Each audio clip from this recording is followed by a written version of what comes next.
మోషే ఎర్ర సముద్రం 2 పాయలు చేయాల్సిన సమయం వచ్చింది. ప్రభు ఆజ్ఞాపించే చేసేలేండి. అప్పటి వరకు అక్కడ నుంచున్నాడు. చాలామంది దూషించారు, చాలామంది అవమానించారు, రాళ్ళు పెట్టి కొట్టడానికి ప్రయత్నం కూడా చేశారు. అయినా సరే మోషే కొంచెం స్థిరంగా నిలబడి ప్రభు వైపు చూశాడు. అక్కడ మాట్లాడుతున్నాడు, ఎందుకు నువ్వు ఆగిపోయావు? సాగిపో అన్నాడు. ఆగక సాగిపో అన్నాడు. అంతే. నీ చేతిలో ఏముంది? ఒక కర్ర. చెప్పాను కదా చాలని. ఐగుప్తుల్లోంచి నీ ప్రజలు విడిపించే కర్ర చాలని చెప్పాను కదా. కత్తులు అక్కలేదు, రథాలు అక్కలేదు, సైన్యం కూడా అక్కలేదు, కర్ర చాలు. మన ప్రభు చేసే గొప్ప కార్యాలు అలా ఉంటాయి. ఆ కర్ర పెట్టి ఆ యొక్క సముద్రం మీద, ఎర్ర సముద్రాన్ని ఇలా టచ్ చేయగానే ఎర్ర సముద్రం 2 పాయలైపోయింది. దాదాపు 26-27 లక్షల మంది పైగా మనుషులు, ప్రజలు ఆ ఎర్ర సముద్రంలోంచి వెళ్ళారు.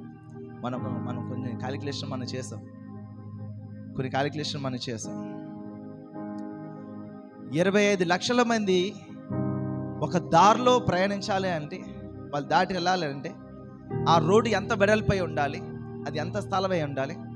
మెక్లారన్ హై స్కూల్ లేకపోతే జేఎన్‌టూ హై స్కూల్లో మనం కాలేజ్ మనం చూస్తే మహా అయితే 3-4 లక్షల పడతారేమో. అనుకోని పడరు. 1-2 లక్షలు పడతారు అంతే. 1 లక్ష 2 లక్షలు పడతారు. అక్కడ మూల కూర్చొని చూస్తే సముద్రంలో కనబడతారు మనుషులు. అలాంటిది ఆలోచించండి. 1 లక్ష మంది సరిపడా ఆ స్థలంలో మనం ఏం చేయాలి? అక్కడ 25 లక్షల మందిని ఆలోచన చేస్తే అసలు ఇదే ఒక పెద్ద సముద్రంలో కనబడుతుంది. ఈ మనుషులే ఒక సముద్రంలో కనబడ్డారు. ఈ మనుషులందరూ ఎర్ర సముద్రం దాటిపోవాలి. అందులోని వెనకాల ఫరో సైన్యం వస్తున్నారు. ప్రభు ఎర్ర సముద్రాన్ని ఎంత చీల్చుంటాడు, దాన్ని ఎంత వెడల్పు చేసి ఉంటాడు. బహుశా నాకు తెలిసి 2-3 కిలోమీటర్లు చీల్చేసి ఉంటాడేమో. బహుశా 1 కిలోమీటర్ మేరకు చీల్చేసి ఉంటాడు. అందులోంచి వారు పరిగెట్టుకుని వాళ్ళు వెళ్ళిపోయారు. ఒక రాత్రి ప్రయాణం వాళ్ళు చేశారండి. ఆ రాత్రి ప్రయాణం మొదలుపెట్టి పొద్దు పొడుచు జామని ఉంటుంది. పొద్దు పొడిచిన తర్వాత వారు ఆ గొట్టుకు వెళ్ళిపోయారు. ఆ తర్వాత ఈ ఫరో సైన్యం కూడా లోపల రావడం, సో వాళ్ళందరూ మునిగిపోవడం కూడా జరుగుతుంది. సో కాబట్టి మన ప్రభు యొక్క శక్తి సామర్థ్యాలు, ఆయన శక్తికి వయసు అయిపోలేదండి, అరుగుపోలేదు, తరుగుపోలేదు. హల్లెలూయా. ఆయన శక్తి అరుగుపోలేదు, తరుగుపోలేదే కాదు కదా, అది డబుల్ అయింది, త్రిపుల్ అయింది. మహిమ నుండి అధిక మహిమకు తీసుకెళ్ళేది ప్రభు వాడు. ఆయన ఏం చేస్తారు? ఆయన శక్తి, ఆయన ప్రార్థన, మన విశ్వాసం ఏం చేస్తారు? మనల్ని మహిమపరచబడుతున్నాం. మహిమ నుండి అధిక మహిమకి, ఆ మహిమ నుండి అధిక మహిమ, ఆ మహిమ నుండి అధిక, అంటే మన దేవుడి యొక్క శక్తి పెరుగుతూ వస్తుంది. పెరిగే శక్తి ఇది, తరిగే శక్తి కాదు. మోషే కొండ మీద 40 దినాలు రాత్రులు ఆయన గడిపి భూమి మీదకి, అదే కొండ దిగి కిందకు వచ్చినప్పుడు మోషే ముఖం దేవదూత ముఖం వల్లే ప్రకాశించిన ఉంటుంది, వెలిగిందంట. వారందరూ కూడా ఇప్పుడు మన మొహాలు చెంగులు వేసుకుంటున్నాం కదా. ఇప్పుడు చెంగులు చాలా ఆటలు వాడుకుంటున్నారులేండి. కరోనా గురించి కాదు కానీ చాలా వాళ్ళు ఇష్టానుసారంగా వాడుకుంటారు. ఎలా కావుతే అలా మంచిగా కవర్ అవుతుంది అది. వాళ్ళు చెంగులు ఇలా కవర్ చేసుకొని మోషే ముఖాన్ని చూసి మాట్లాడలేకపోయారు వాళ్ళు.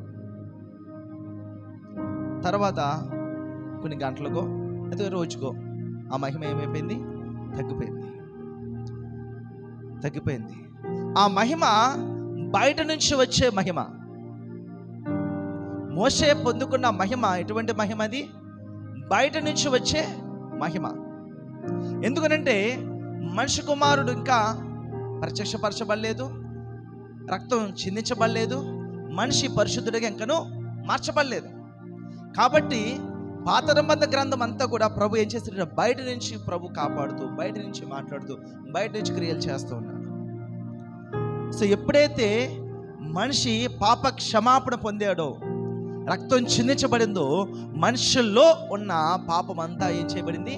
తీసివేయబడింది, పరిశుద్ధ చేయబడింది, శుద్ధి చేసుకున్నాడు. ఆయన ఇంటిని ఆయన రక్తం తెచ్చుకొని శుభ్రంగా, పరిశుద్ధ రక్తం తెచ్చుకొని శుభ్రంగా వాష్ చేసుకున్నాడు ఆయన. ఎందుకు? ఆయన జీవించడానికి. మీ దేహము పరిశుద్ధాత్మకు ఆలయమే ఉంటుందని సెలవించాడు. ఆయన శుభ్రంగా తన రక్తంతో శుద్ధి చేసుకొని ఆయన లోపల. ఇప్పుడు ఈ మహిమ ఎక్కడ ఉంటుంది? లోపల నుంచి వచ్చే మహిమ. హల్లెలూయా. పాత నిబంధన గ్రంథం వరకు కూడా బయట నుంచి వచ్చే మహిమ, పైనుంచి వచ్చే మహిమ. పైనుంచి దేవుడాత్మ దిగి సమూయేలు మీద, దేవుడాత్మ దిగి ఏలియా మీద, దేవుడాత్మ దిగి యెహోషువ మీద, ఇది బయట నుంచి వచ్చే మహిమ, బయట నుంచి మాట్లాడే ప్రభు. ఇప్పుడు ఆ ప్రభు ఏం చేశాడు? లోపలికి వచ్చేసాడు. చూసారా? అంటే ఇప్పుడు దేవుని శక్తి పెరిగిందా, తరిగిందా? బయట నుంచి వచ్చే మహిమ అది బయట వరకే ఉండేది, లోపలికి వచ్చే అవకాశం లేదు. ఎందుకంటే రక్తం చిందించబడలేదు, మనిషి కుమారుడు పరిశుద్ధాత్మ ఇంకా భూమి మీద చిందించబడలేదు. ఇది బయట నుంచి వచ్చేది. ఇప్పుడు కొత్త నిబంధన ఏం చేసిందంటే ఆ మహిమ లోపలికి తీసుకొచ్చేసింది. ఆ మహిమ యేసుక్రీస్తు ప్రభు. ఆ మహిమ అంతకంతకు పెరిగే మహిమ. అందుకే ప్రభు సెలవిస్తున్నాడు, నేను ఈ లోకానికి వెలుగే ఉన్నాను, మీరు కూడా వెలుగే ఉన్నారు అని ప్రభు చెప్తున్నాడు. ఎందుకు? లోపల లైట్ ఉంది. ఎందుకు?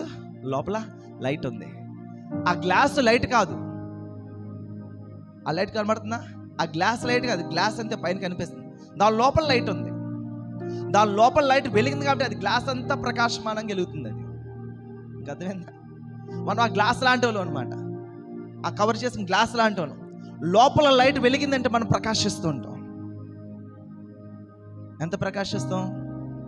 ఎంతగా ఆ లైట్ మనలో ప్రకాశింప చేయడానికి మనం అనుమతిస్తామో, అవకాశం ఇస్తామో, సమయం ఇస్తాము, అంటే ప్రభుతో సమయం ఇస్తామో, ఆ మహిమ ఏమవుతుంది? పెరుగుతూ ఉంటుంది, పెరుగుతూ ఉంటుంది, పెరుగుతూ ఉంటుంది, అంతకంతకు పెరుగుతూ ఉంటుంది.